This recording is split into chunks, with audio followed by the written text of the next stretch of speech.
বন্ধুরা, আমাদের চারপাশে বিশেষ করে ফেসবুক এবং হোয়াটসঅ্যাপে একটা খবর খুব দ্রুত ছড়াচ্ছে যে এসএসসি ২০২৬-এর প্রশ্ন নাকি ফাঁস হয়েছে।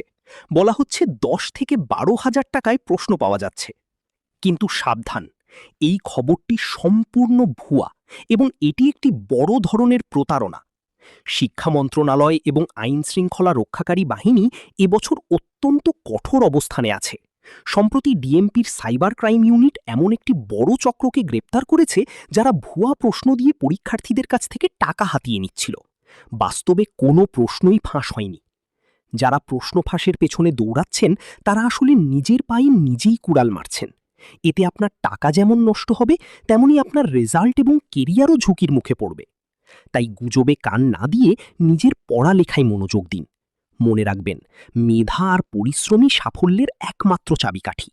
যারা এই জালিয়াতির সাথে জড়িত তাদের এড়িয়ে চলুন এবং অন্যদেরও সচেতন করুন। সবার জন্য অনেক অনেক শুভকামনা রইল। শুভ পরীক্ষা।